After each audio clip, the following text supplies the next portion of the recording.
केंद्राच्या प्रकल्प 3 व 4 युनिटमध्ये एका कंत्राटी कर्मचाऱ्याने आत्महत्या केली।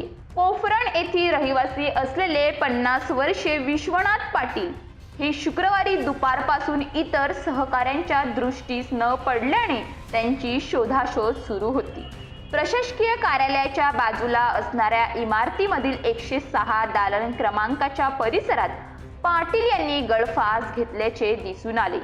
विशेष म्हणजे काही दिवसांपूर्वी त्यांच्या मुलीचं लग्न ठरलं होतं। त्यांची आर्थिक परिस्थिती बेताची असल्याने नैराश्यातून आत्महत्या केल्याची शक्यता वर्तवण्यात येत आहे। तर तारापूर पोलीस ठाणे या घटनेचा अधिक तपास करीत आहेत।